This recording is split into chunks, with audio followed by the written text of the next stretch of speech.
আসসালামু আলাইকুম। সবাই কেমন আছেন? আশা করি ভালো আছেন। আলহামদুলিল্লাহ আমিও ভালো আছি। তো আজকে একটা মশারির কাভার আপনাদের সাথে শেয়ার করব। আমার মশারির কাভারটা নষ্ট হয়ে গেছে, নতুন বানাবো। তো দেখেন আপনারা আমি কীভাবে বানাইছি। আপনারা প্রথমে একটা এরকম কাগজ নেবেন, একটু ভারী ভারী কাগজ। কাগজটা নেওয়ার পরে এখানে কাগজটা 4 ভাঁজ দিবেন। দেওয়ার পরে খেয়াল রাখবেন আমি কীভাবে মাপ নিতেছি। তো আমার কাছে যে কাপড়গুলো ছিল ছোটো ছোটো টুকরো আপনাদের কাছে থাকলেও হবে। একদম যে বড় কাপড় কিনে করতে হবে তা কোনো কথা নাই। অনেক সময় সেলাই করার পর আমাদের কাছে টুকরা থাকে, ওই টুকরা অনুযায়ী আপনারা করতে পারবেন। তো আমার কাছে কিছু টুকরা ছিল, সেলাই করার পর ওইগুলো দিয়ে আমি বানাইতেছি দেখেন। তো আমি আজকে এই যে মলাটের কাপড়টা প্রথমে নিয়েছি। এখন আমি একটা কাপড় মাপ দিয়ে দেখছিলাম যে মোট 8.5 ইঞ্চি হয় কাপড়টা। তো 8.5 ইঞ্চি হয়। তো এই জন্য আমি মলাটটা কাটতেছি 8.5 ইঞ্চি। সেলাই করার পরে যতটুকুই আমার থাকে। তো এই যে মলাটটা 8.5 ইঞ্চি নিচ্ছি। এটা কিন্তু মেইন মাপটা আপনারা রাখবেন। সেলাই করার পর দরকার হলে যতটুকুই থাকে অতটুকু থাকবে, সমস্যা নেই। আমি সেলাই করার পর 8.5 ইঞ্চি নেওয়ার পর সেলাই করার পর আমার কাপড়টা তো আপনারা দেখছেন। এই যে আমি 3টা কাপড় ছিল আমার কাছে, এই টুকরাগুলো ছিল হলুদ, নেভি ব্লু আর লাল। এই 3টা নিলাম। নিয়ে এখন দেখেন মলাটটা এই যে প্রথমে এই যে ফর্মাটা কাটার পরে এই যে নেভি ব্লুটা দিয়ে আমি এই যে গোল করে কেটে ফেললাম। তারপরে এটার আপনারা ভাঁজ দিবেন। ভাঁজ দেওয়ার পরে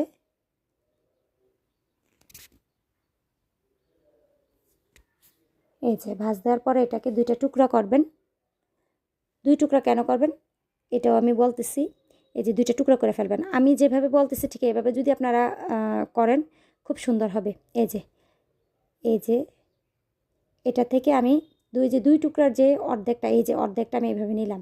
এটা পিছনের পাটটা নিতেছি, কারণ পিছনের পাটে চেইন হবে, তো এই জন্য চেইনের পাটটা আমি কেটে নিলাম। চেইনের জন্য এই যে সামনে আমি প্রায় 1 ইঞ্চি থেকে একটু কম হবে আমি কাপড়টা রাখছি চেইনটা লাগানোর জন্য।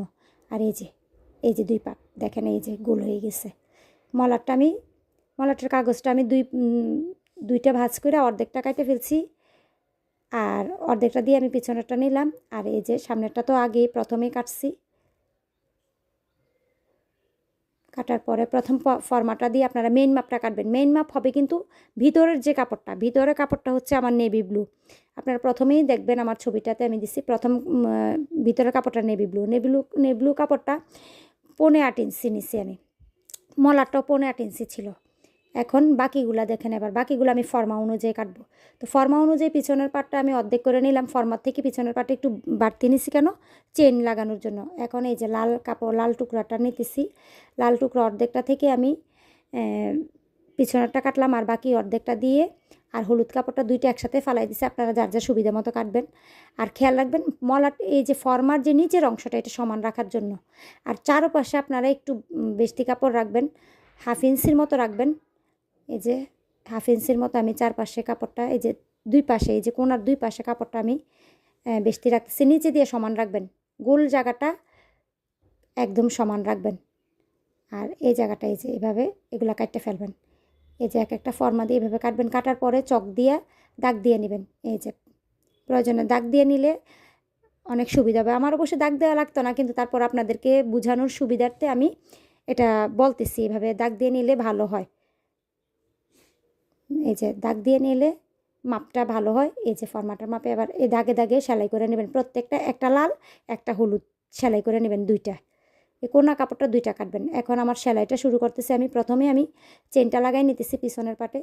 এই যে চেনটা লাগাই নিতেছি, 1 পাট করে চেনটা লাগাই নিতেছি। চেনটা একটু ফিনিশিং দিয়ে লাগানোর চেষ্টা করবেন, আর একটু ভালোভাবে সেলাইটা, কারণ চেনটা ছুটে যায় খুব তাড়াতাড়ি। খুব সুন্দর করে সেলাই করবেন। এই যে চেনটা আমি লাগাই নিতেছি, 2 পাশে আমি চেনটা লাগাই নিলাম। এই যে এখন আমি এই যে দেখেন আবারও দেখাইতেছি আমি এই যে কীভাবে সেলাইটা করবেন। এই যে এইভাবে দাগ দিয়ে নেবেন। ফর্মাটা ফালাইয়া একটা লাল কাপড় একটা হলুদ কাপড় এই যে 2টা একসাথে কাটবেন।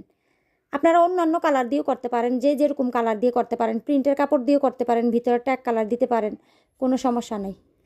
এই যে এখন আমি সবগুলা দিয়ে ফেললাম, সবগুলা জোড়া দিয়ে ফেলছি। এখন আমি এটা এই যে কোনাগুলা কাটে দিতেছি।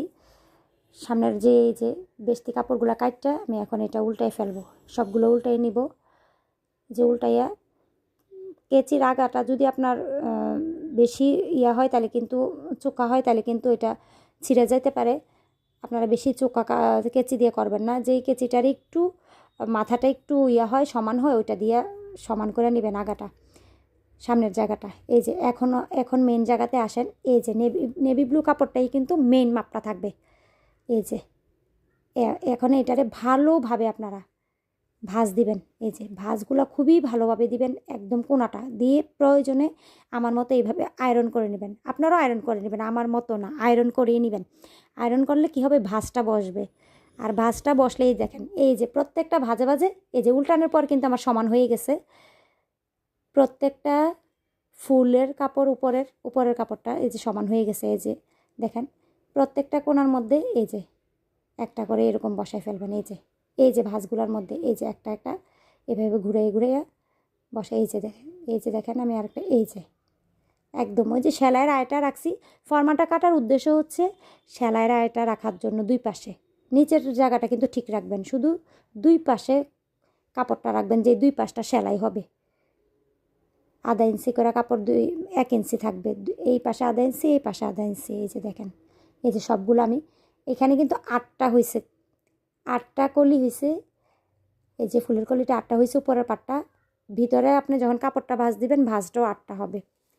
এই যে এখন আপনারা এটা সুইও সেলাই করতে পারেন, মেশিনও সেলাই করতে পারেন। আমি প্রথমেই সুই সেলাই করছি। আমি প্রথমে একটা সেলাই করছিলাম আমার জন্য, পরে আবার গিফট করার জন্য আমি 2টা সেলাই করছি। ওইগুলো আবার মেশিনে দিয়ে নিছি। আপনারাও মেশিনে দিয়ে নেবেন, কোনো সমস্যা নেই। আমি পরে মেশিনে দিয়ে নিছিলাম। প্রথমেরটা আমি হাতে সেলাই করছিলাম। আপনারাও এইভাবে ঘুরাইয়া মেশিনে সেলাই করে নেবেন, যার যার সুবিধা মতন, কোনো সমস্যা হবে না। এই যে আমি এখন এই যে ফুলটা আমি সেলাই করে নিতেছি। দেখেন এখান থেকে আমি মাঝখান থেকে আমি প্রত্যেকটা ফুলের মাপের জন্য 2.5 ইঞ্চি করে নিছি আমি। এই যে এই ভাঁজটা 2.5 ইঞ্চি করে নিছি। এই যে দেখেন ভাঁজটা দেওয়ার পর আমার এটা হয়েছে সামনের পাটটা। এই যে এখন পিছনের পাটটা আমি এই যে সামনের পাটটা উপরে দেওয়ার চেষ্টা করবেন। কেন উপরে দিয়ে উপরে ওই যে যেই কলিগুলো আপনার লাগানো হয়েছে, এই কলির সেলাইটা ফলো করতে করতে সেলাই দিয়ে যাবেন, তাইলে জিনিসটা সুন্দর হবে। এই যে এই সেলাইয়ের উপরে ঘুরে সেলাই দিয়ে যাবেন চারপাশ পুরা রাউন্ডটা, পুরাটা এভাবে সেলাই দিয়ে ফেলবেন।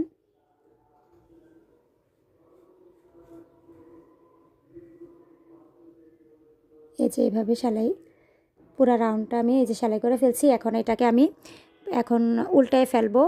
এই যে দেখেন উল্টানোর পরে দেখেন আমার এই জায়গাটা এই যে পুরাটা কাভার হয়ে গেছে। এই জায়গাগুলো ভালোভাবে সুন্দরভাবে করে দিবেন, আপনারা আয়রন করে নেবেন।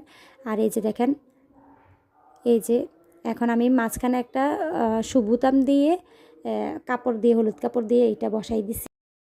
হ্যাঁ বসাই দিছি। এখন দেখেন এই যে মশারিটা ঢুকাই নিলাম। মশারিটা ঢুকানোর পরে দেখেন আমার ফাইনাল লুকটা কেমন হয়েছে আমাকে জানাবেন অবশ্যই। আপনাদের ভালো লাগলে আর যদি কোনো কিছু জানার থাকে আমাকে কমেন্টস করবেন।